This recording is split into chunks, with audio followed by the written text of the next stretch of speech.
I'm James Cridland, the radio futurologist, and this is Radioland, my international radio trends newsletter for December the 7th, 2025. Does a trademark application tell us anything about Global's plans?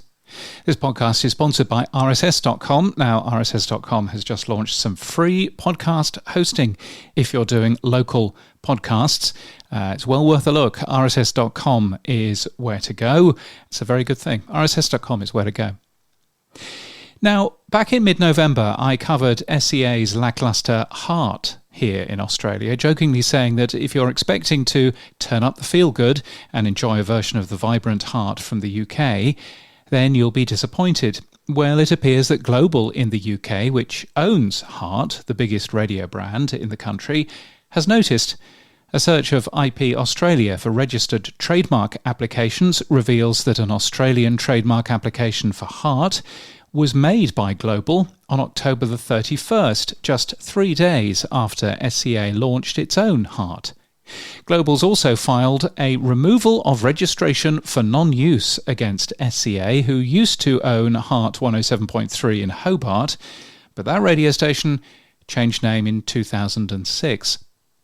Global also applied for the newsagents as an Australian trademark in 2023, a year after the launch of the Daily News podcast, and the company already owns a few trademarks here in Australia: Global itself, Global ID, the user registration tool, Global's Newsroom, the name of the company's news gathering services, and Turn Up the Feel Good, Heart's positioning statement, registered in September 2021.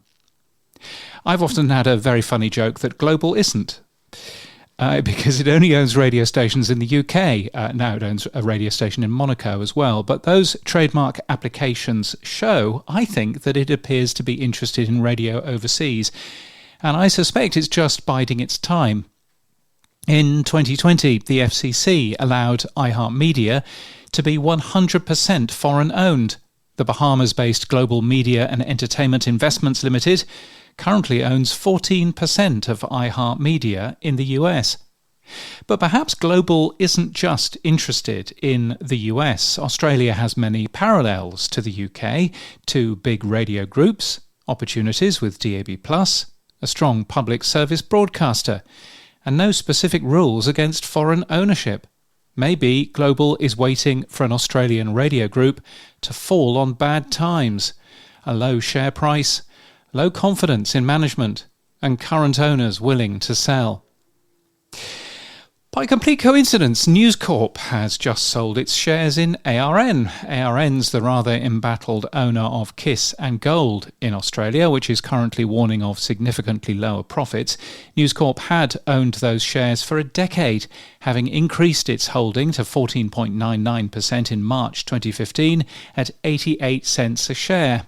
News Corp will get $18 million and will also lose $18 million since it sold its stake in ARN for just 44 cents a share.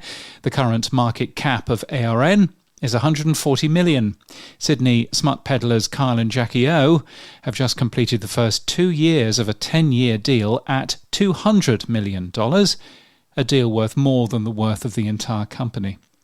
Oh, and ARN has a brand license for iHeartMedia's iHeartRadio and iHeart podcasts in this country, as well as access to the app. Handy.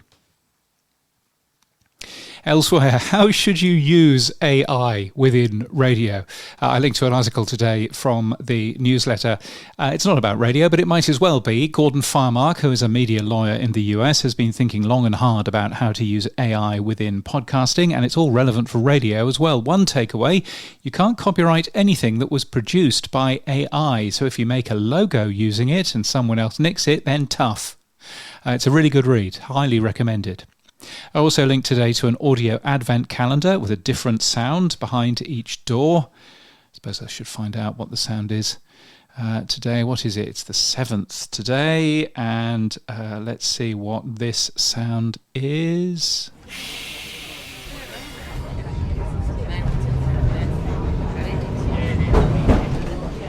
The next stop is Russell Street. Step off here for the State Library of Victoria. 10 minutes walk from the next stop is the birthplace of Melbourne's vibrant cafe culture.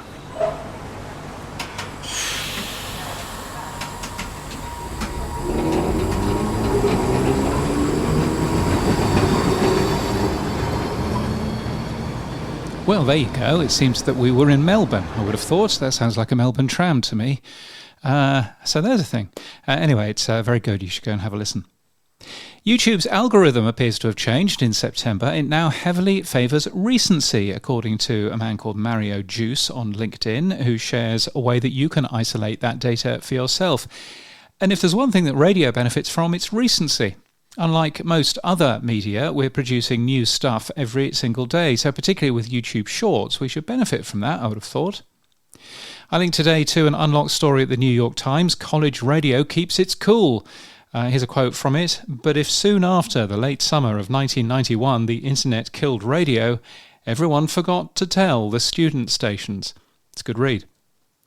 In Australia, CRA reports that Q3 2025 saw broadcast radio revenue down around 5% year-on-year. Digital audio revenue is up 12.1%. But it's just 9.7% of total revenue for the country's radio broadcasters. If you want to compare that with somebody else, well, iHeart in the US says that they are earning 14% of their total revenue just from podcasts. Additionally, CRA members only represent a third of the digital audio ad market. You'd assume that they would represent around 95% of the radio ad market, so I'm surprised how low that is. Spotify's Wrapped and Apple, YouTube and Amazon equivalents all dropped this week, and I was curious as to whether any radio stations have done the same.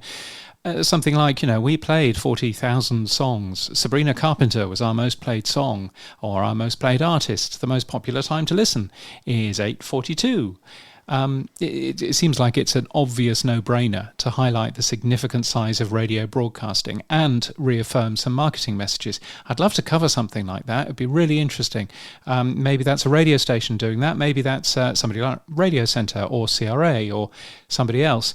But given that we've just been bombarded with Wrapped over the last week, you kind of think, well, maybe there's an opportunity there right at the beginning of December. Who knows? And many breakfast shows in the Brisbane market have packed up early, with another week of survey still to go. At Nova, 2 out of the 3 hosts finished up last Friday, as Mr. Brisbane has reported. 4BC, their breakfast announcer, disappeared in mid-October. And KISS, where a well-respected trio ended a few weeks ago, and where Craig Lowy Low is apparently doing a new show from mid-January, though I'm still hedging some bets that all isn't as it seems. Anyway, the last survey this year ends on Friday, and will report for the period October the 5th to December the 13th on January the 20th. Now, I am next speaking in Florida in the US, Podfest. Yes, I'm looking forward to doing that. Where we've been and where we're going, a look back at where we've come from, including last year's podcast news and trends to help us understand how podcasting is changing and how we should be changing with it. Plus, a look forward to what to do in 2026. I'm looking forward to writing it.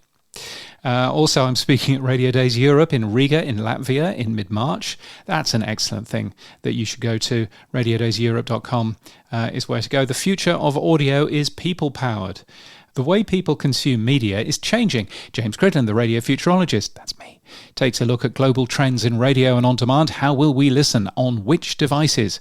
How can we make our output truly unique? How do we do it in a resource-efficient way? And what part does video play in the future of audio? In this wide-ranging session, bringing together data from North America, Asia, Australia and Europe, we'll learn why the future is bright, as long as we understand why our audience comes to us in the first place. I'll go and watch that. In fact, I will be. So it'd be great to see you at one of those 2 things. Thank you so much to the many supporters of this podcast and my newsletter, Media Realm, RSS.com, Brun Audio Consulting, and Clyde Broadcast, the radio people. Thank you to you. Thank you also to Greg Strassel, Sam Phelps, Richard Hilton, Emma Gibbs, Jocelyn Abbey and James Masterton for being regular supporters. James Masterton particularly, because he's got nothing to do with radio anymore, but he says that he quite enjoys doing this. Anyway, if you'd like to support my work in any way, then please do. That would be lovely. You can buy me a coffee, you can become a member to give regularly, or just give a one-off coffee or 5. You can do that at buymeacoffee.com/James Cridland, or alternatively, you can do that with Stripe. There's a link in the newsletter. And my website has more details about who I am and what I do, and whether I can help you further. You'll find that at james.cridland.net. And until next time, keep listening.